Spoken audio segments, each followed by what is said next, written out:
I want to thank everybody for joining our FMS College Preparation Family Night tonight. Hopefully we have some great information that will be of use to you all. I know we have our 8th grade kind of transitioning into high school, and I think it's never too early to start the discussion about getting ready for college. We're really lucky to have our guest, Mr. Alexander from UT here to help us.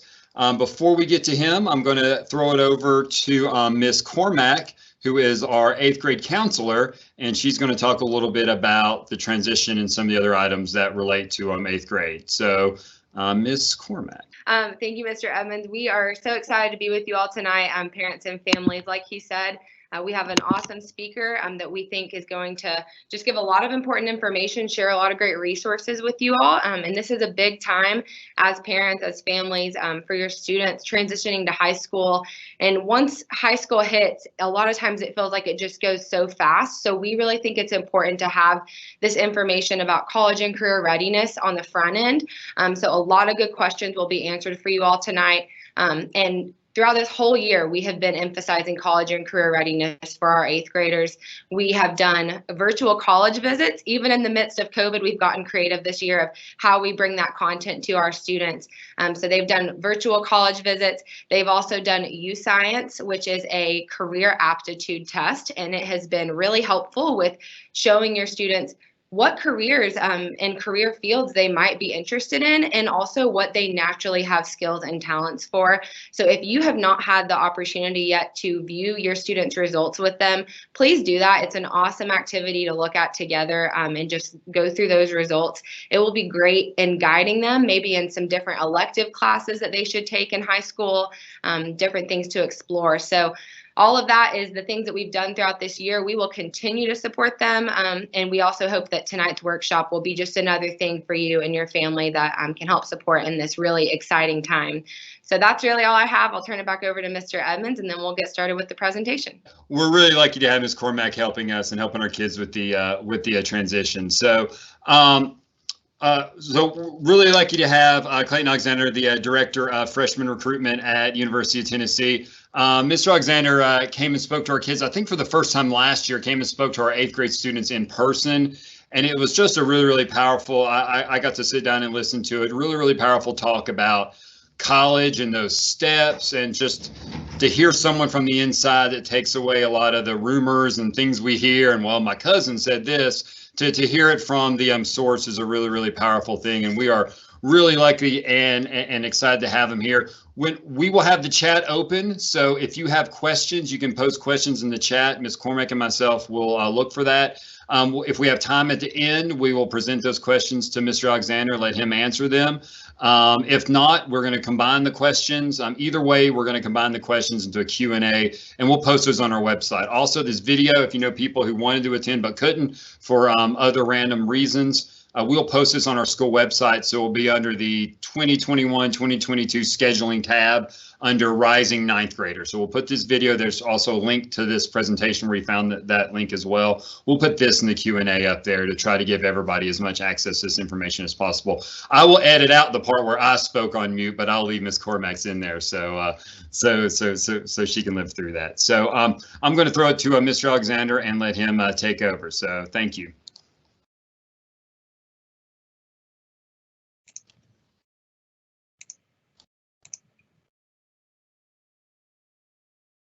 All right, I hope everybody can hear me okay. Again, my thanks to Mr. Edmonds, Ms. Cormack. I really am excited about this opportunity to be before you tonight, although it's virtually. I'd certainly rather be in person so I can see faces and get to know the students.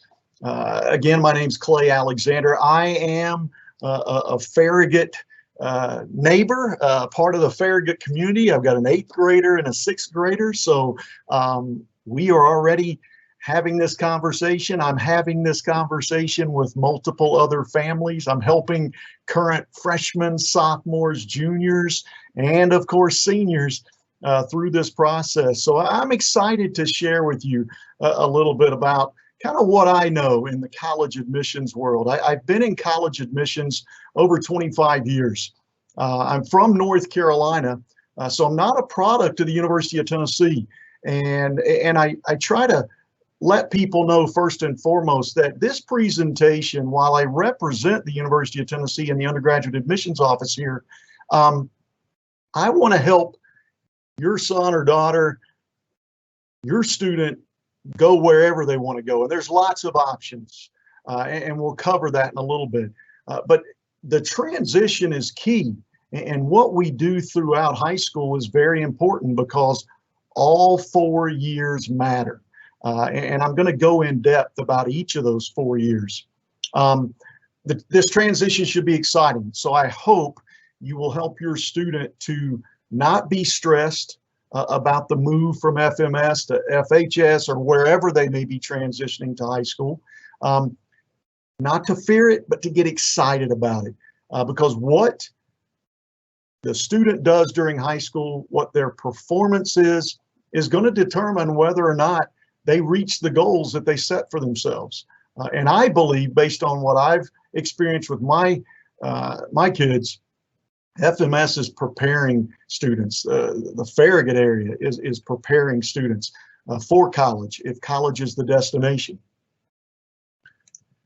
So why go to college? Let's start there. You know, there are a lot of people out there that, you know, don't have college degrees and are doing just fine. But that's a small number. You know, number one, I tell students that ask me about or challenge me with this question, I'll say, you know, number one, you increase your earning potential. And this is proven. There are more college graduates or college graduates have a higher median income than those with just a high school diploma. You're gonna earn more over your lifetime if you have a college education than you would if you just had a high school diploma. The data is out there. There's proof everywhere. Job security. You're less likely to be without a job. You know, the unemployment rate is lower for people who have at least a bachelor's degree, not even a master's or a PhD, not even necessary.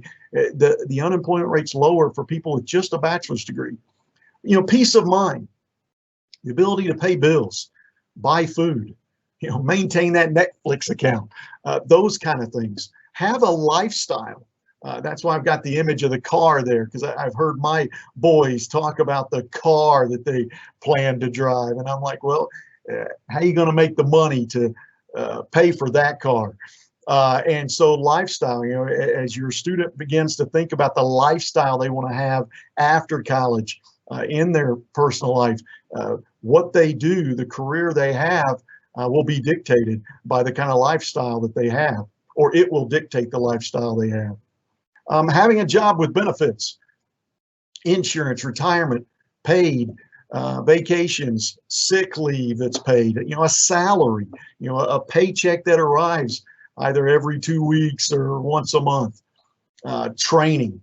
You know, I think a college education provides training that you cannot find always just by going out and getting a job straight away without kind of the academic experience in a classroom, in a higher education setting with professors who specialize in their areas of study, who have also been where you want to be in a career. College also helps build a network. It allows connections to be made. It is a who you know opportunity, and we all know who you know can matter.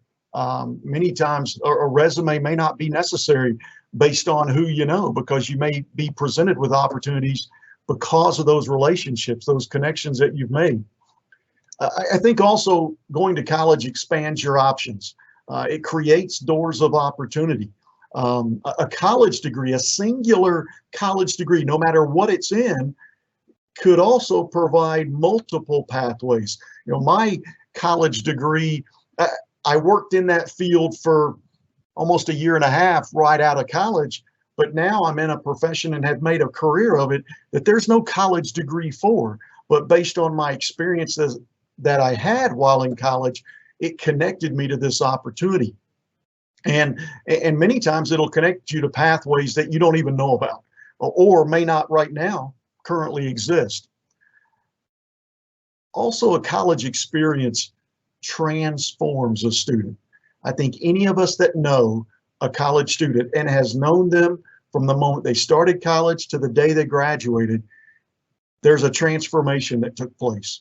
A college experience does that, and it's a positive transformation. And quite simply, college is fun. It'll be an amazing experience. It'll be an adventure. It'll be an introduction to the world, much like, high school will be an introduction to a different population versus middle school and in elementary school. So I think there are multiple reasons why go to college should be considered. And tonight, this presentation, I think, is about preparation. And preparation is everything. And I think it's a distinct advantage for your students that FMS is doing this, because this doesn't happen everywhere. I am always excited to get to present to 8th graders before they're starting high school, because then I can tell them what they need to be doing in high school so that they can come to my college or get into college or take those next steps, whatever that destination may be. The picture that I'm showing here, I love the Blue Angels. I've never seen them in person, but I've certainly watched videos of their aerial display, their show that they put on. But the practice, the preparation that they put in for their stunts and the risk that's involved. These guys and gals, when they fly in their diamond formation at over 400 miles an hour, from the wingtip to the cockpit, so from one plane's wingtip to the cockpit, when they're flying in diamond formation, there is an 18-inch gap, flying at 400 miles an hour. That takes practice and preparation because the risk is so big. Well, much like college and preparing for college, there is risk. If you don't make the proper preparatory steps initially, you may not be able to achieve the goals that you've set for after high school. Not being academically prepared for college, not being qualified for your first choice college, simply not getting admitted, but also maybe you get admitted to your school of choice, but you don't get admitted to the program. You miss the mark for scholarships, or simply being unable to finance your education.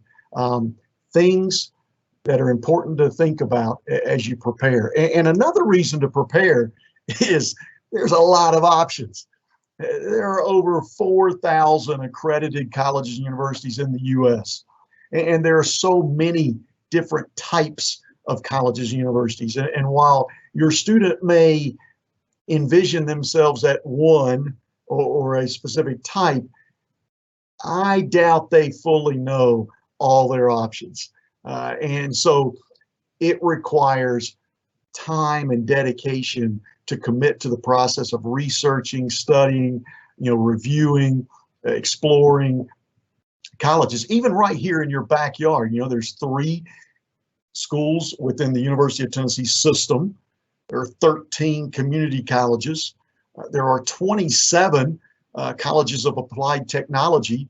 And then there are 6 other public universities across the state. So there are even a lot of options just right here in your backyard. And I'm going to share later why you should consider first your backyard, even if it's not right here in Knoxville or East Tennessee, but Middle or West Tennessee. This state has a variety of college and university, and actually every type of college and university as well. So we do this tonight because, and this is a quote that I found from an anonymous writer, everything you do now is for your future. Think about that. And so what I'm about to share with you are some things to think about. And we'll start most importantly with the 9th grade next year. Your student becomes a freshman. And I like to think that the freshman year is a fresh start. It's the first year of high school. And so if middle school's been a struggle, or just school in general has been a challenge, one way to motivate your student or encourage them is, hey, this is the start of really what counts in terms of going to college. And I even tell students, now's when your grade point average is born. And you can look at it one of two ways. You enter high school with a 4.0 or a 0.00.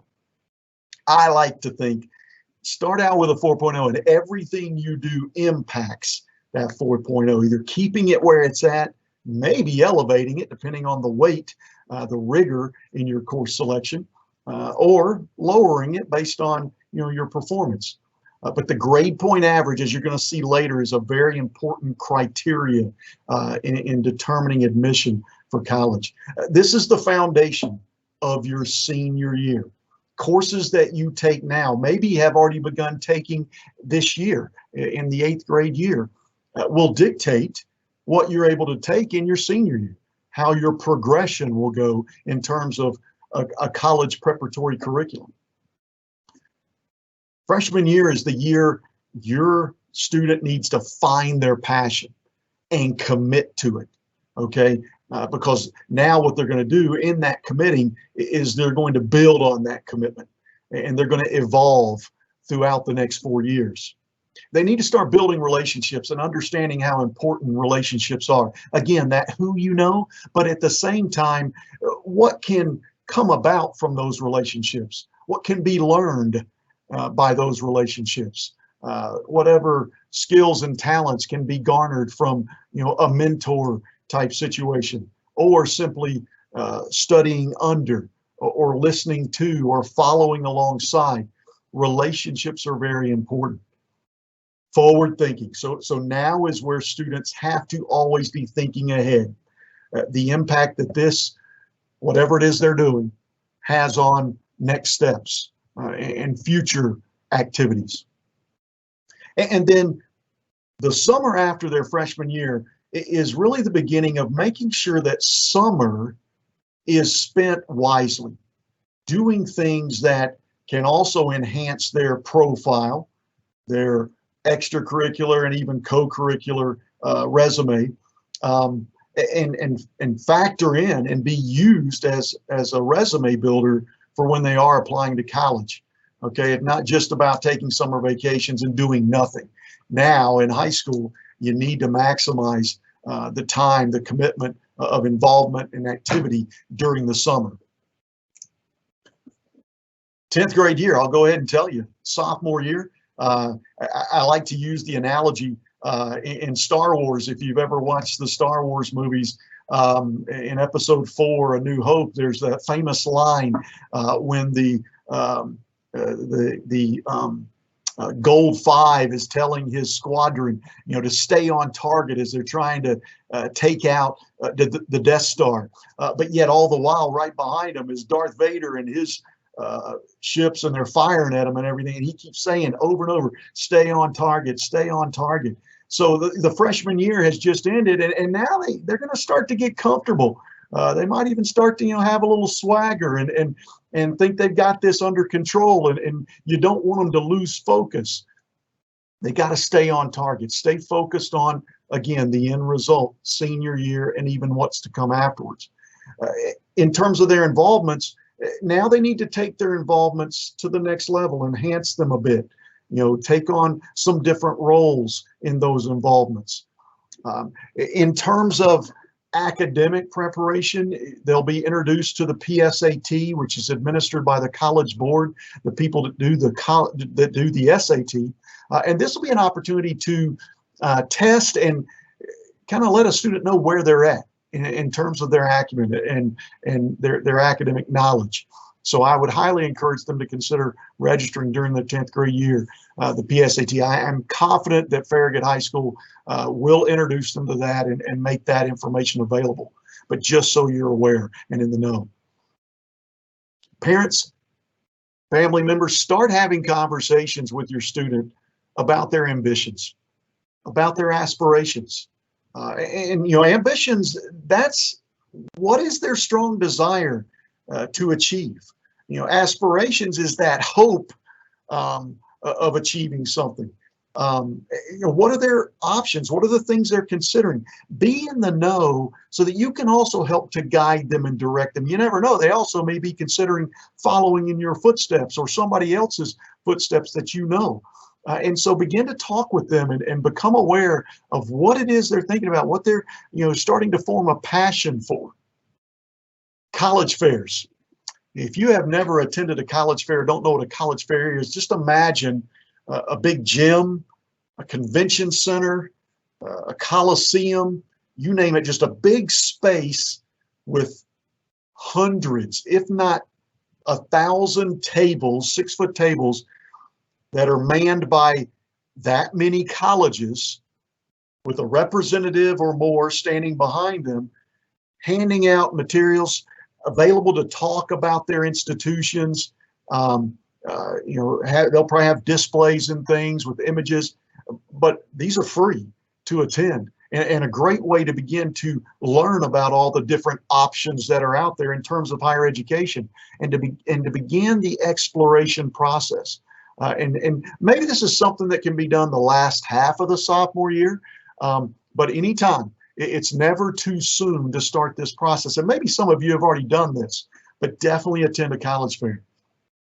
And after that, based on who they kind of spend the most time at their table talking with, that may determine their favorite list.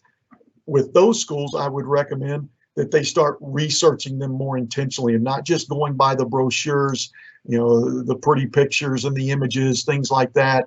But get on the websites, Google search and find out more about those schools. Just again, gain more information. Junior year.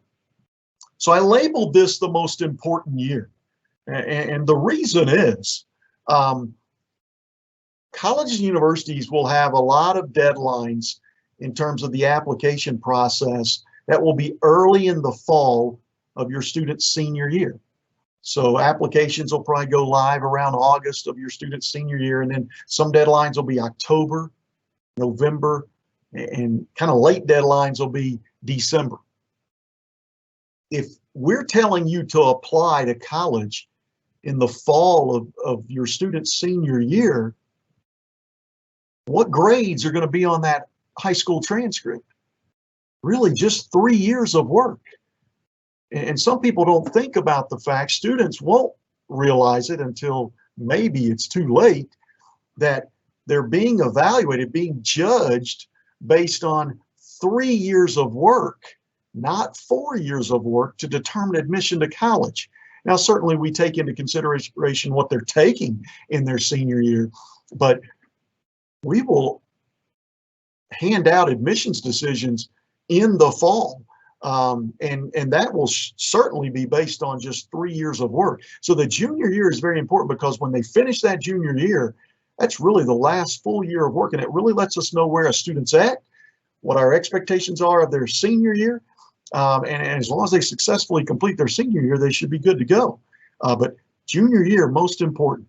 Now, other schools may tell you, that the freshman year is most important. Really all 4 years are important. You still have to finish even after you've been admitted. But I just like to remind people about that junior year and the value it has, because that is the last full year of work. And especially if a student is showing progression, maybe their freshman year didn't start off very strong. All colleges love to see progression. And so that's why that junior year can be very important. Now you have to elevate your students' involvements. They got to take the lead.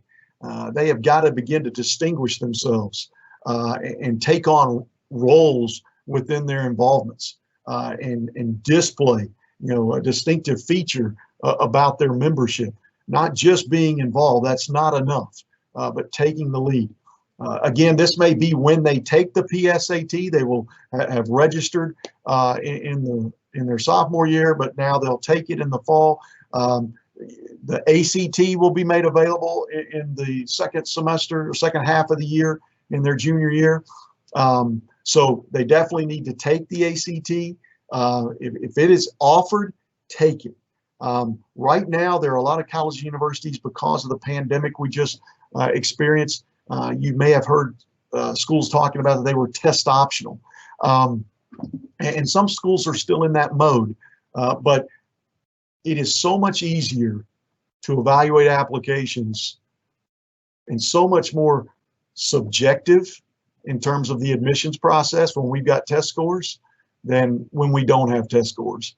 Because then when we don't have test scores, we're having to look at a lot of other information. And if that information is not as strong as your academic profile, there's nothing to support what you've done in the classroom.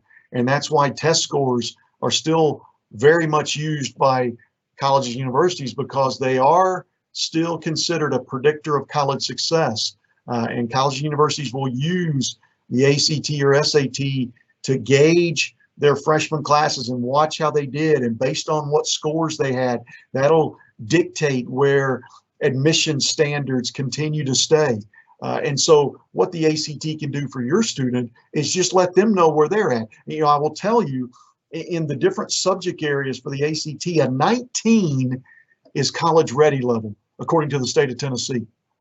So if you can remember that, and as long as it doesn't change between now and then, when your son or daughter takes the ACT, and if they have 19s or higher in the subject areas, they're at college ready level or better. So there's kind of your threshold to know about.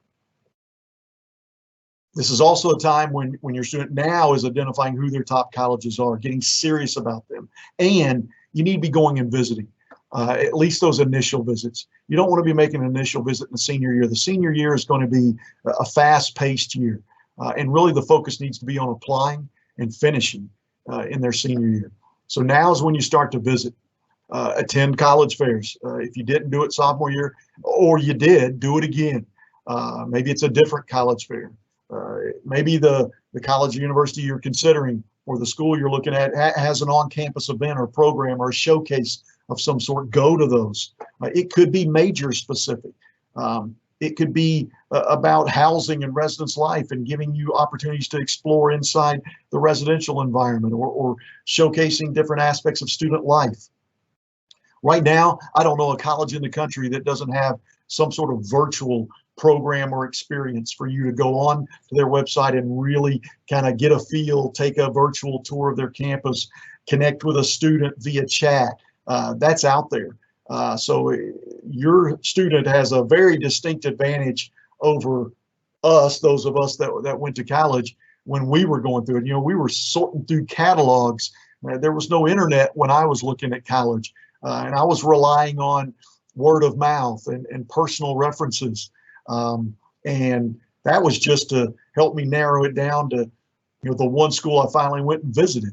So very important to, you know, get online, take advantage of the virtual environment. I know these students are probably Zoomed out, Microsoft Teamed out, all those kind of things, but it's very important that you not forget about, you know, the websites that these colleges have created and the different experiences that can be found within.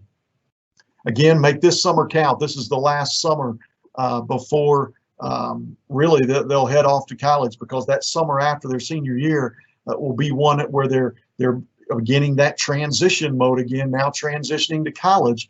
And so this summer will be kind of that last full summer to do what they want to do related to their passionate pursuits. So make it count. And I've kind of alluded to the senior year, 12th grade. It's time to get organized, get everything categorized, get everything lined up. This is when they're going to be focusing on applying to college and doing this early in their senior year.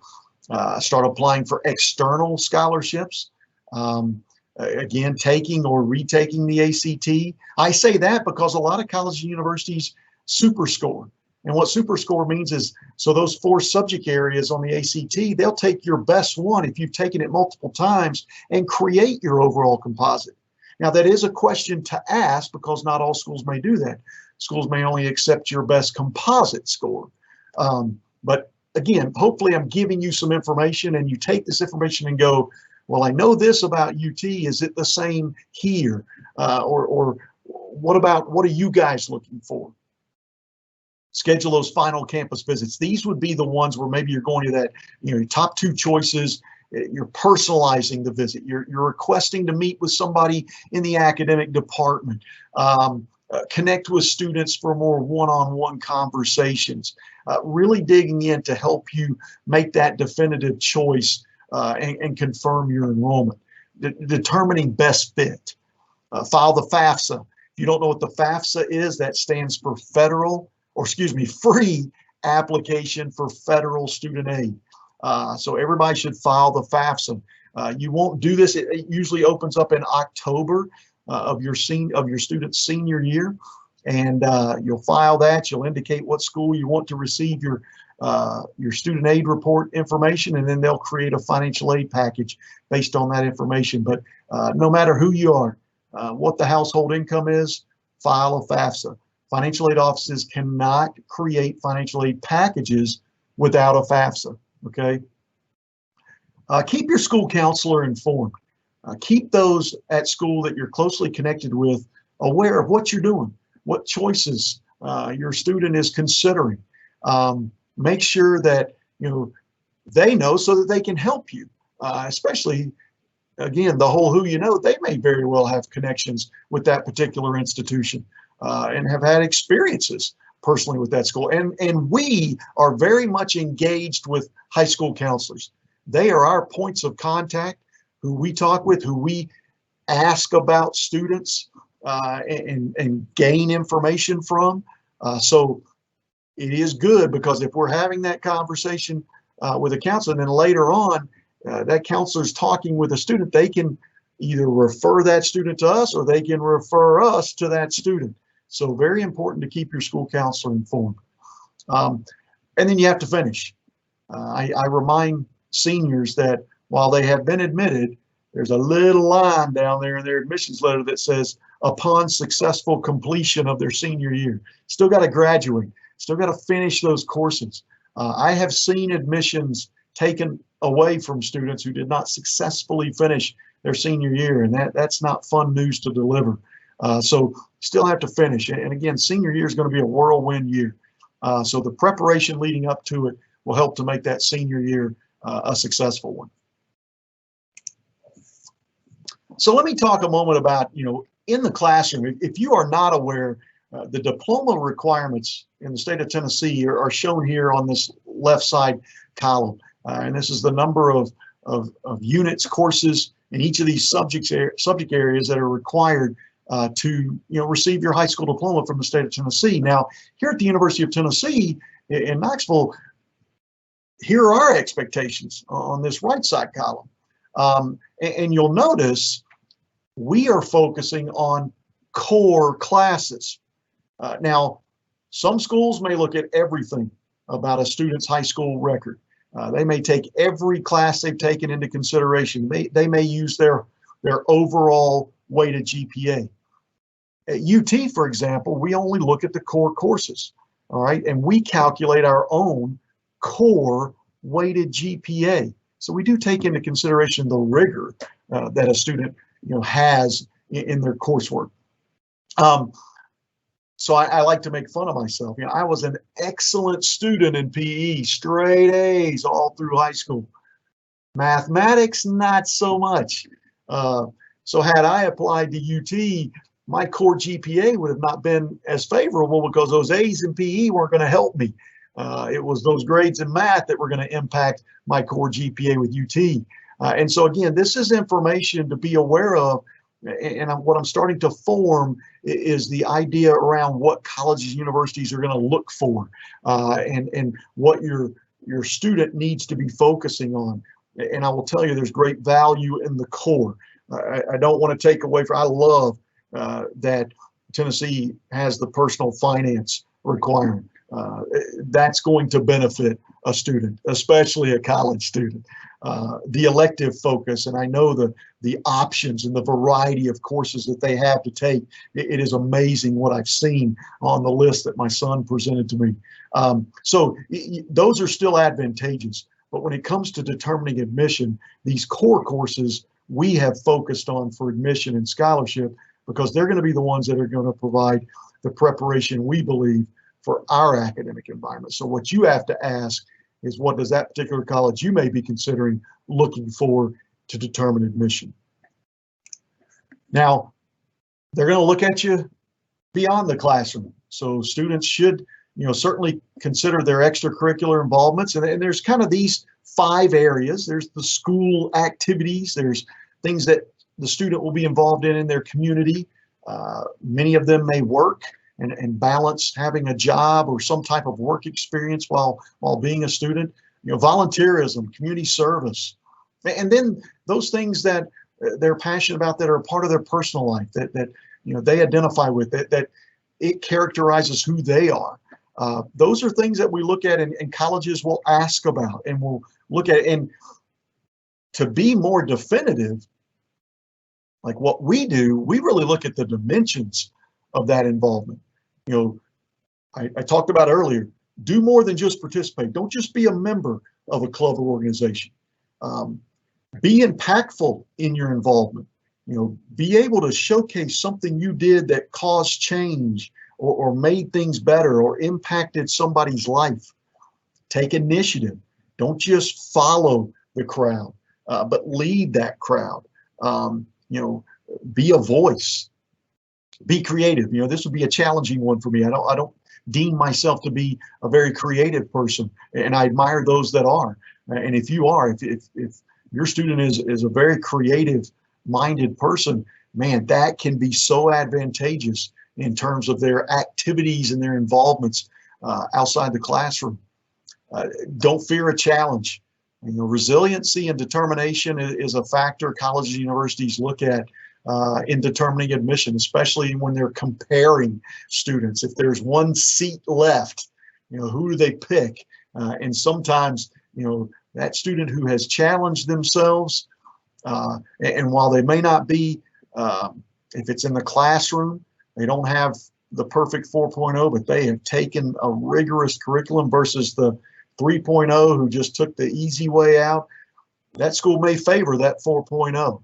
I'm not going to say the 3.0 may not get favored, but I'll tell you, the 4.0 with the rigor, or even actually, maybe I said that wrong, the 3.0 with the rigor, the 4.0 that took the easy way out, that 3.0 could get that last seat. So sorry for that confusion. Yeah, it kind of flipped that the wrong way. So rigor and resiliency, determination to overcome any rigor, any obstacles is very important. Have your student chart their own path. Have them, again, think about what it is their goals are and create their own pathway to that and stick to it. So it is about being committed. And that's going to be hard, and it'll feel like, 4 years of this? No, that 4 years is going to fly by. We all know that have already done it, and they'll realize it later. But right now, and even if there are students viewing this, they may think, well, he's talking about college. That's so far away. It's not really. And at the same time, everything you start doing next year starts factoring in toward college. So let me tell you a little bit about what I do. So, and in relation to admissions and admissions offices, people often ask me what I do, and many times with students, with younger students, I'll try to relate it to things that I think they're aware of. And so these shows that you see here, I think everybody is aware of these shows and what these shows are all about. There is very much a comparison to what we do and what happens on these shows. There are judges, which is what I could be considered. There is talent, which is what the students would be considered. I judge that talent. All right. Now, I'm going to give you an example. I know a family friend from back home in North Carolina that their daughter, an amazing vocalist, she actually tried out for American Idol. She didn't even make it out of the parking lot, past kind of the initial check-in process. When America's Got Talent came through, she auditioned, made it inside the auditorium, got to stand in front of some judges, made it a little further. and received a lot of praise and was given some really good advice with regards to her talent, and that was kind of as far as she got. But it's a perfect example of how, one entity was looking for something very different versus another, and that is very much what college is like in college admissions. Different colleges look for different things. I use the term beauty's in the eye of the beholder. That is very much what college admissions is like. Just because you get admitted to UT does not mean you'll get admitted somewhere else, or vice versa. You get admitted somewhere else doesn't necessarily mean you'll get admitted to UT. All right. Different institutions look for different things. So what are some of those things? Well, I told you earlier, that grade point average, your grades will be very important. I have bolded the two things that here at UT carry the highest weight in our admissions process. Grades, the ACT or SAT, and we have no preference, although Tennessee is an ACT state, so that is the test that will be presented to you, and you'll be able to, your student will have the opportunity to take it for free multiple times. The curriculum. So how did those grades come about? Well, what's the curriculum look like? Again, I told you earlier that 3.0 that had this very rigorous, challenging curriculum, advanced level courses versus that 4.0 who just took a standard college preparatory route, didn't really challenge themselves, not even in their favorite subject areas. We pay attention to that kind of stuff. The school where you're coming from. Now, I will tell you, if your student is heading on to Farragut High School, high profile school, strong college preparatory environment, the majority of students go on to college. So we recognize that. We recognize the number of students that become national merit finalists, the number of students that go on to, the Ivies and things of that nature. So school profile is very important. Class rank can be, not all schools look at class rank, not all high schools rank students. If it's there, we'll use it. Oftentimes I like to see students in the upper half of their class, no matter what that number may be. Essays or a writing sample. This will be a piece of the application process. Some schools will require interviews, or they'll offer them, or they will judge your interactions if you've attended events or programs that they've hosted. They keep record of those kind of things. There are some programs that will require auditions or portfolio reviews, things of that nature, kind of additional steps to getting into the particular program. Your activities and involvement. So those extracurricular things that we spoke about earlier. These are some of the primary factors that are taken into consideration by colleges. And how do they decide between these? I told you some are weighted more than others. Understand too that some things are objective.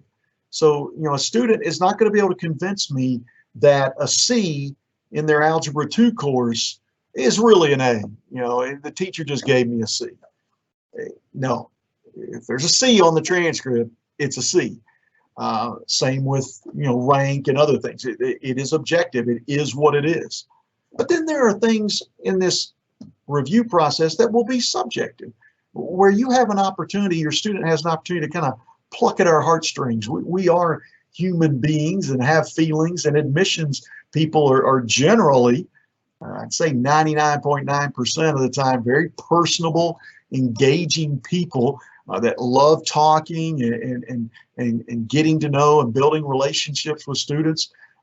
So the subjective aspects of a student's profile really need to be elevated and taken into consideration because they can be very powerful depending on how a particular college judges the objective material versus the subjective material. Most times your more selective college universities put more weight on the objective than they do the subjective. Okay, so be aware of that. Now, I mentioned earlier when I was showing you the diploma requirements for high school graduates in Tennessee, as well as what we look at, and I told you we calculate a core GPA, and just to kind of go over that in case you've got a student that is, they already know they want to become a vol. What we do is we take your students' grades in these subject areas and this total number of grades. So depending on how many course units there are in each of these subject areas, we're going to take the best. So if your student takes more than 2 years of a foreign language, we'll take the best 2 grades. If they took both a music and an art class, or they took 2 music classes, we'll take the best one. Same with science and math. If they took more than 4 maths or more than 3 sciences, we're going to take the best ones. We want to try to create the best core GPA. Now, we use the high school's grading scale to determine whether it's an A, B, C, D, or F. And then we calculate it on a 4.0 scale. So an A is a 4.0, a B is a 3.0, a C is a 2.0, right on down the line. So we give weight if your son, daughter has challenged themselves. And what I mean by that, let's say they take an honors level course and get a B in it. So that's a 3.0. Well, that 3.0 becomes a 3.5 with us. However, if it's an advanced level course like an AP, an IB, a Cambridge, a dual enrollment course, we add a full point. So that 3.0 becomes a 4.0 now. Okay, so there are advantages to rigor, but let me caution you and please warn your student. Tell your student to challenge themselves in the subject areas where they are strongest, in the subject areas that relate to their academic pursuits, what they plan to major in. Tell them not to overmatch themselves. Okay, I would rather see a student take classes that are college preparatory and they're able to be successful in them versus take all APs because somebody has told them, oh, you got to have APs if you're going to get into college. You know, a lot of times what people hear about what you got to do for the Ivies is not what you have to do for UT, for Vandy, for Rhodes, you know, schools like that. Okay, don't get caught up in that.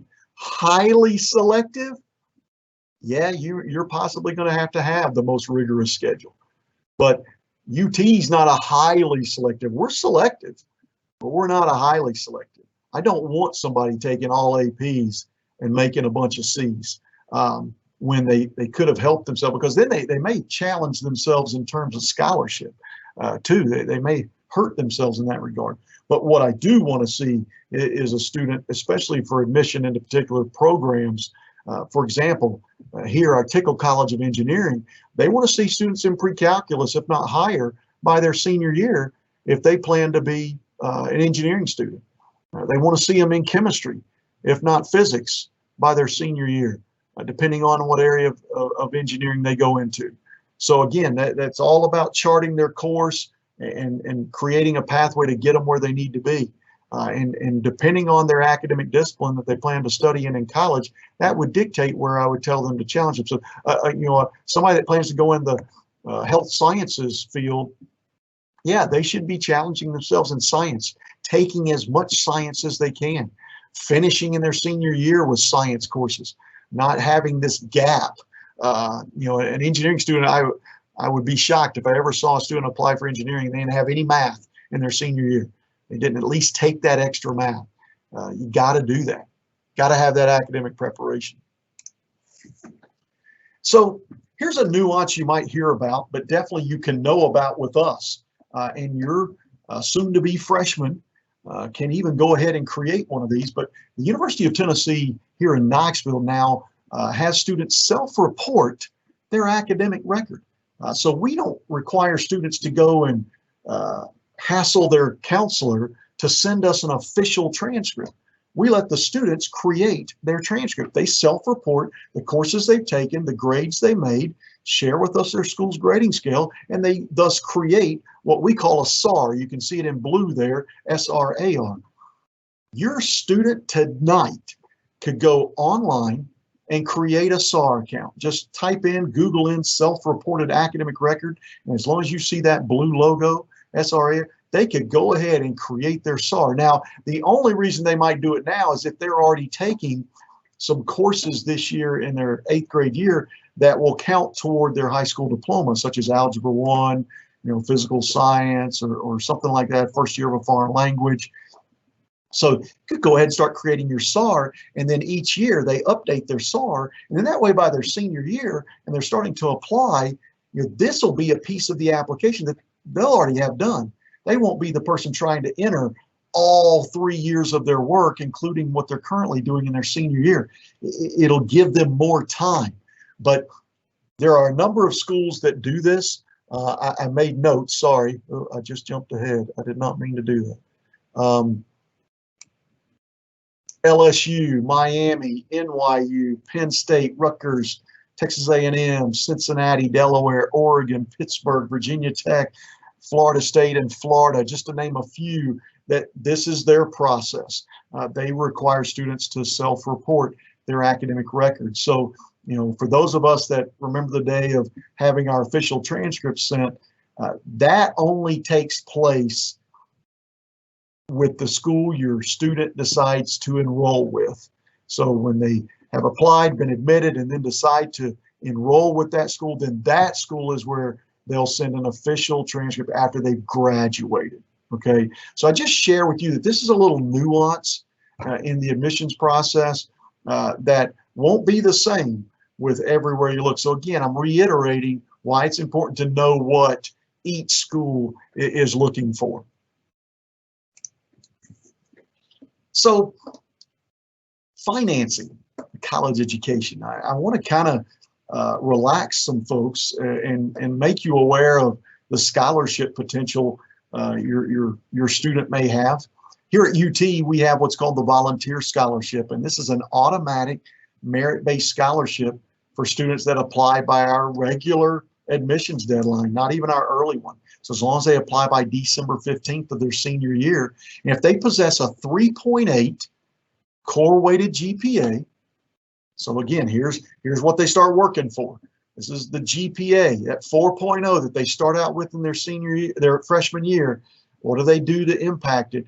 As long as they don't impact it more than a 3.8, they're going to be eligible and considered for a volunteer scholarship. And then based on their ACT score, their super scored composite, this is guaranteed money. So you can see the different levels based on their ACT score. Now, this is just our merit-based scholarship. This is just kind of what we do for anybody that applies by our regular admissions deadline. What else is out there? Well, you're a resident, your students are a resident of the state of Tennessee.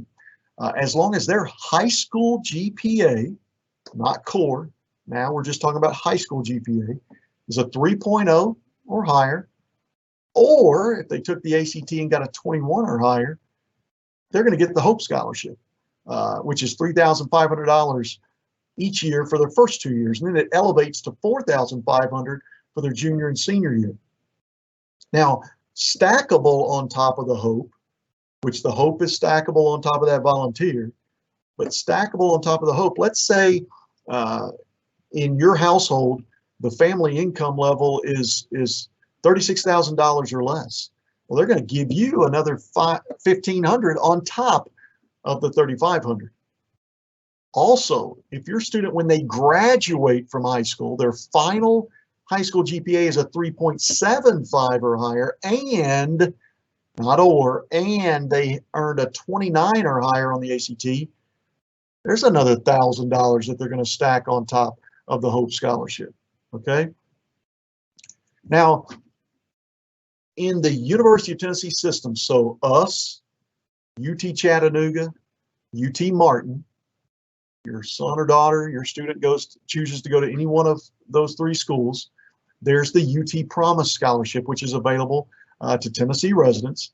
You have to, if the household income is $50,000 or less, if they qualify for Hope, so they have that 3.0 or that 21, the value of this scholarship covers tuition and mandatory fees at that university, whether it's Martin, Chattanooga, or us. Okay. Now, if they get it, if they're awarded it, there is a volunteer service requirement. They have to achieve 8 hours each semester. There's multiple meetings with their volunteer mentor that they have to fulfill. So those are just some requirements. But here is more need-based aid so that people who think financing a college education's out of the question, don't think that way. There's money out there. And if this doesn't work, Tennessee Promise Scholarship, again, for Tennessee residents, this is a last dollar scholarship. It can be used at any of our state's community colleges, colleges of applied technology, and associate degree granting institutions. And what this means is whatever the FAFSA determines is your need and grants that you may get, they're going to use those grants first, but then whatever's left after free money, scholarships have been applied toward the cost, everything else is paid for through Tennessee Promise. So anybody in the state of Tennessee, if they want to start first at a community college or one of our TCATs, or there are a lot of private college universities, four-year schools that offer associate degrees, you can attend one of those. There's Tennessee Promise, and that's a great way to kickstart your college experience, and then maybe you transfer to somewhere else or where you want to get your degree from if it's not where you start. So I tell people in the state of Tennessee, the opportunity for financing a college education is there.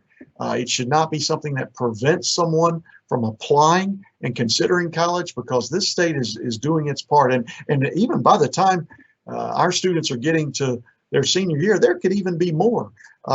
So I've just been very impressed with what the state has done in making college attainable and accessible for all residents and their students, in spite of cost.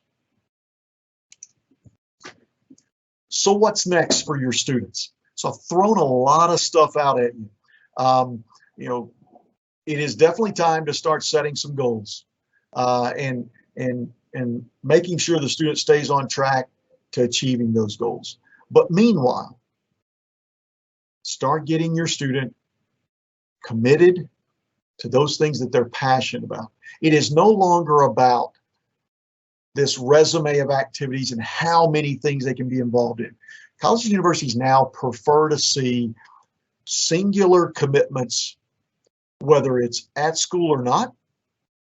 If it's outside of school, that's fine, and there's no involvements at school, that's okay. But we want to see involvements that display a passion, kind of display the profile of that student, tell us things about the student that the application and their credentials won't tell us. There's a lot that can be revealed in their involvements and what they accomplish through those involvements. Start setting their minds on 2025. They'll be the class of 2025. And then those relationships, make sure they're getting connected. Again, determining what they want to learn more about and committing to those things is key. And then challenging themselves, but not overmatching themselves, and researching, studying, explore. Make it fun. And I think the internet can do that. Now, I will leave you with my contact information here. Take a screenshot of this. That's my email address and my direct line here in my office. I'm more than happy to engage. I promise you, I already have families that either through association by someone else have said, hey, Clay, contact Clay over there at Admissions. He's a friend. He'll help you out. I have people contacting me all the time, and I'm happy to do that. I love to see students stay home, stay in their backyard. I tell them they can still get away. They can still go away to college, even though they're just going down the road.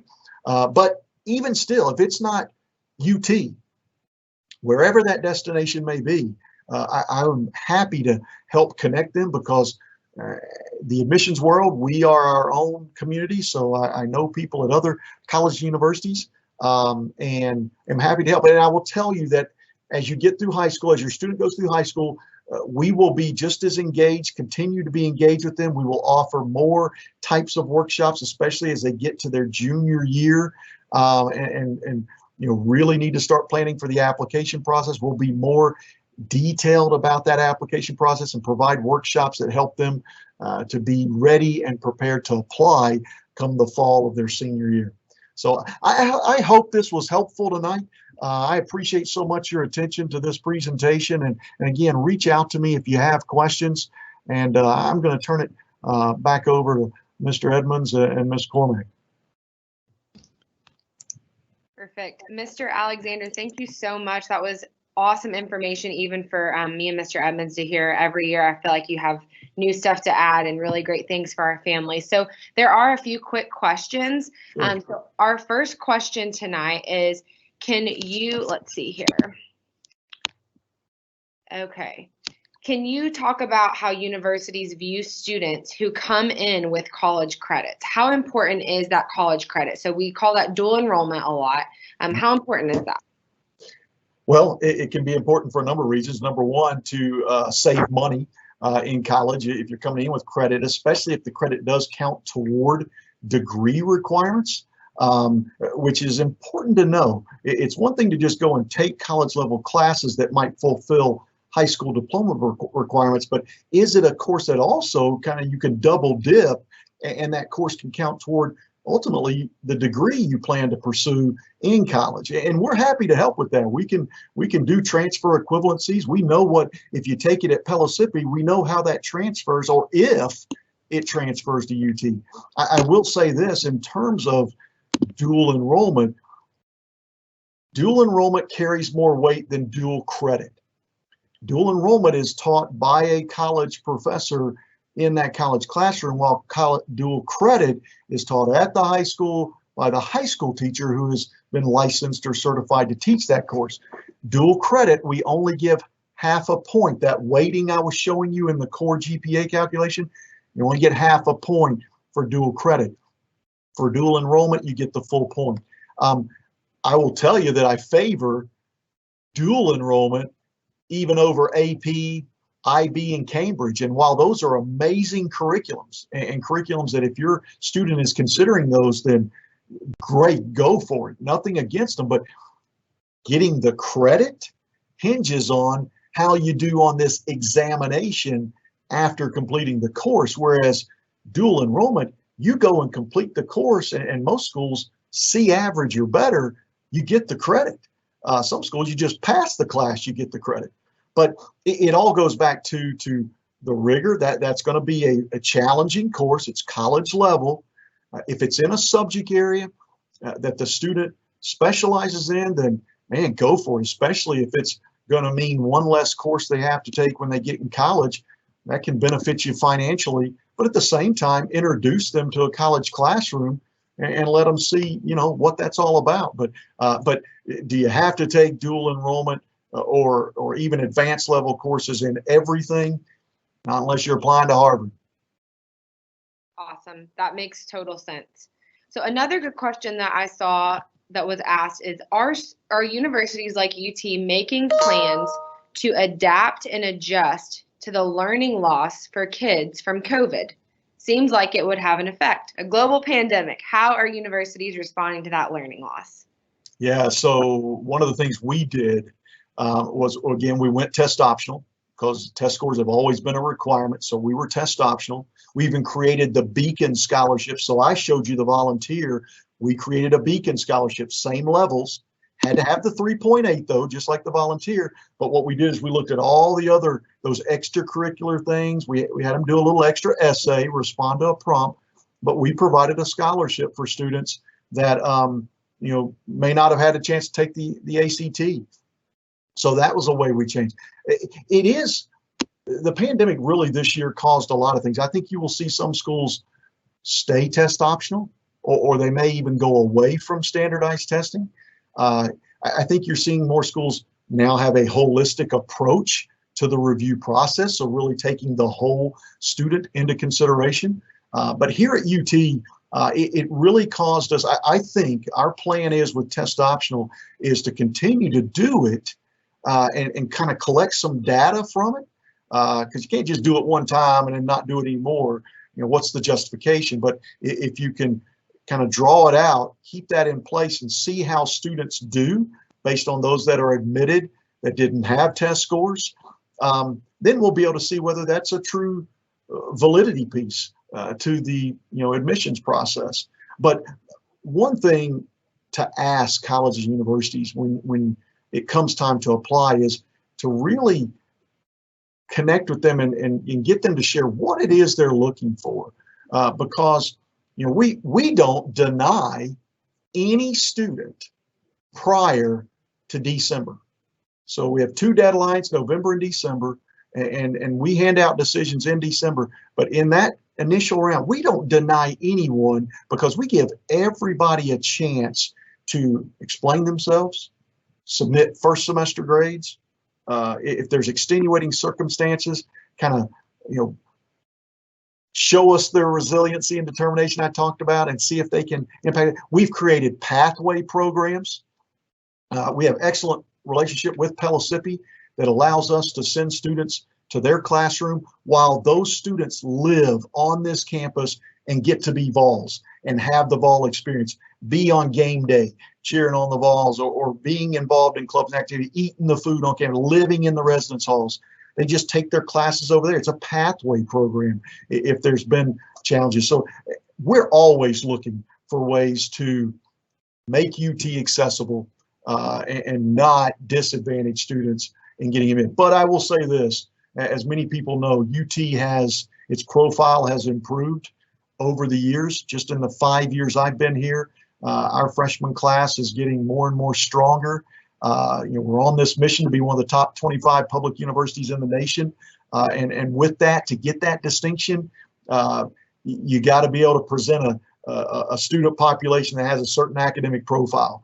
But I say that we're also the state of Tennessee's public flagship land grant institution. And in being that, we have to be accessible. We have to find ways and create pathways for any student that wants to come to UT Knoxville. They have a way to get here. Awesome. I know that will be very comforting for a lot of parents to hear, and that's a big concern right now. But we'll just all continue to navigate through that, and I appreciate all y'all have done with everything. I didn't even know about a lot of that, so that's great.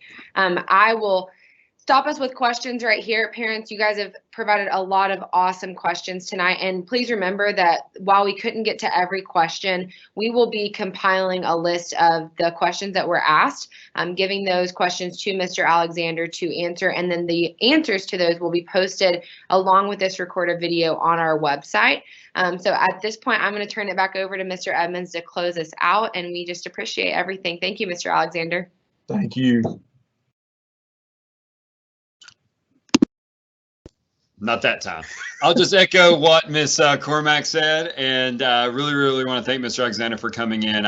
He referenced it, and I think we're one of the few middle schools, if any, that do this. And I think it's a reference to our community, and lucky to have him as a parent and such a strong member of our community and an advocate for Farragut's. I mean, this isn't my idea or Ms. Cormack's idea. Mr. Alexander brought this to us, and we were happy to accept it. So we really want to thank him and all his support, and hopefully people found this useful.